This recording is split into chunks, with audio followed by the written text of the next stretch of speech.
This truck behind me does not have working brakes. Unfortunately, the part I need has been discontinued. Come on, Betsy.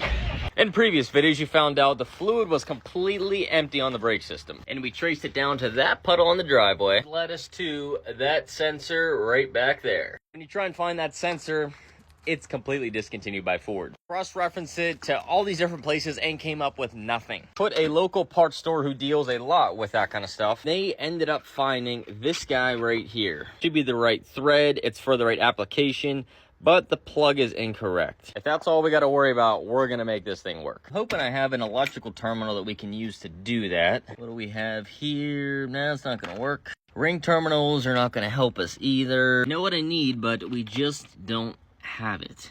I have it at the shop, so maybe what I'll do for testing sake is we'll wrap the wire on each one of these terminals. Then we'll pull the wire off, actually clip it to the right fitting, and click it right on. Tools for the day. Definitely a kneeling pad. I'm sure we'll need brake cleaner, might as well grab that. Definitely a work light. Something to remove the sensor, which a set of nip-X should work. The electrical side of things, we're definitely going to need some wire strippers. Probably something to cut those wires. We'll go with these guys here. Tape to seal off that new sensor. Maybe that new sensor will have some flats on it, so we'll go ahead and grab the nip-X that can grab a bolt. I don't have any cardboard today, so we're going raw straight to the gravel. I want to continue making videos. You guys may want to continue seeing them. So safety first, we got the wheels chalked in both directions. We'll probably grab something to wipe our hands. Set up our stage lighting. Truthfully, I don't even know how this is okay, I guess that's how it's plugged in there. Oh, we got a one wire sensor. So if we have one wire coming off of there, I'm questioning if we can just connect one wire to here. Nonetheless, we got to get this guy out of here no matter what. Slowly but surely we'll get this guy out of here. I assume we're going to lose a pretty large amount of fluid given the size of these lines here when this comes out. Okay, or not. Get our new sensor taped up. Our fresh new sensor will get started ever so carefully here. We'll do our best job to get this pretty tight because technically it's a hydraulic system. It does have pretty decent pressure. That should do it. Back to the plug, we only have that one wire right now. This sensor relies on an external ground coming from the engine harness, whereas the original sensor had one signal wire and then it grounded itself through the sensor. We just need to ground this. We could ground it anywhere we want here to the frame, sensor, whatever, and then this guy will now become our reference wire. We're only measuring resistance here, so it doesn't matter which terminal we choose. Until we get that terminal, that's what we'll rock right now for testing. I think it'll be much easier to make that ground when we can actually lift the bed up, support it, and get our hands underneath it there. Bleed this weird type of brake. Again, this weird system is called the Lucas Girling brakes. Running a pump off of a belt here that uses automatic transmission fluid as its hydraulic fluid. Pressurizes all the brake system. And that's for the parking brake because these guys, while they look like air cans, are actually pressurized with that hydraulic fluid. Drives a wedge in for the parking brake, pulls the wedge out to release the brake. What they tell you in the procedure is to press and release this parking brake 5 times, waiting 5 seconds between each push and pull. I want you to go to the back of the truck on the left-hand side. With the engine running and the parking brake pushed in, we'll go ahead and crack this bleeder valve. I like to have some type of clear tubing so you can see the air bubbles, but unfortunately I don't have anything like that here. We'll then come back up to the front of the truck, check our fluid level, and repeat for the right-hand side. Now, what I want to do before we have this whole mess going on is I want to go ahead and make sure these are going to move. All right, this guy cooperated pretty easily. Let's see if this guy, oh, there, that's not what we wanted. There we go, that's what we're after. I foresee this making quite a mess, so let's get our drain bucket under there. Come on, Betsy. 1.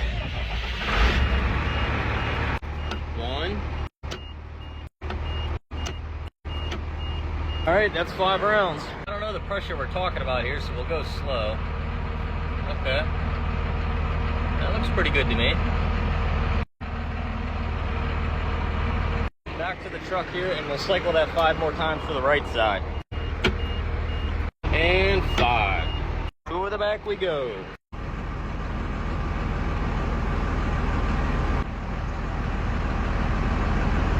I think we got a clogged bleeder. That's no good. See if we can find like a stick or something to try and get. Oh, okay, now we're flowing. Must have been air.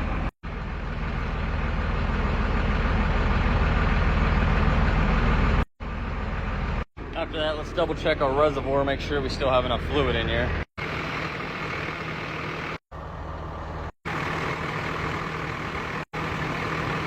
Aha, no bueno.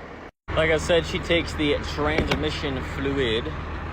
Yeah, terrible idea doing that with the fan blowing it everywhere. Not my wisest move. I want to crack this one more time before we shut it off because there was so much coming out of here.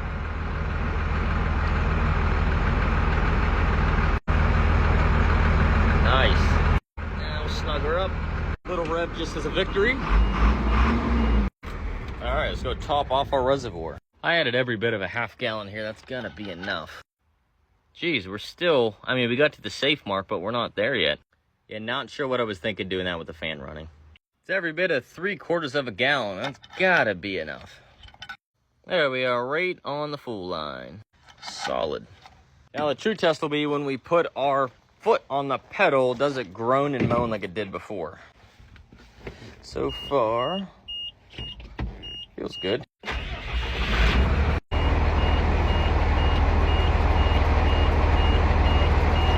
Nice, it's not yelling at me like it's mad or anything. Nice. Well, I missed one big detail. It says check this with the parking brake not applied. So that is why all that fluid kept going in there. So that wasn't too smart there, was it? Yeah. Little fool. It's all right, lessons are learned. We're learning here, first time. More important than anything, let's go check our sensor, see if it's leaking. Oh, that's a beautiful thing, dry to the bone. Per a lot of your guys' recommendations on how to get the hydraulic fluid into that tank under the bed, I did pick up one of these pumps, and I think we're about to use it to take out the extra fluid from that reservoir. Let's go try this out. With this old crusty engine bed and our next job coming back here, even though we don't have the dump bed up like I wanted to be able to clean underneath the bed, I think this girl deserves a good cleaning.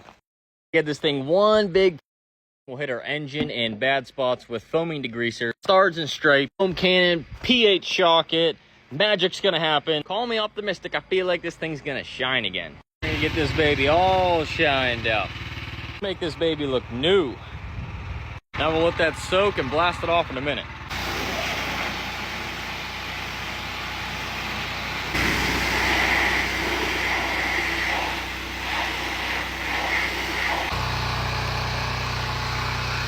I just gave this thing the ultimate scrub down. So much so that the red is literally coming off of the paint. Well, I think that's good. Hey, look, my water has a red tint to it. Get it rinsed off. Oh, baby, this thing's looking fresh. All right, not gonna lie, you can still tell that it is 25 years old. I'm curious of how shiny it'll be once the water actually dries on it. And also, I see the paint decided to kind of let go in a couple areas. We'll touch that up. The bed's getting repainted, sandblasted, and all that. But I said for the heck of it, we'll at least degrease it and make it look good while it sits here. Tailgate cleaned up pretty nice. Went ahead and degreased all brake chambers over here so we can tell if there's any new leaks. And this side cleaned up as well. Under the hood, this came a long way. You can actually see what color the engine is now, not just black and muddy. We still got a little more brake work to do, but now we can actually see what we're working on. If you want to see the rest of this journey, this thing's going to end up looking brand new. Comment, follow, whatever you want to do. I'm sure the algorithm will find you.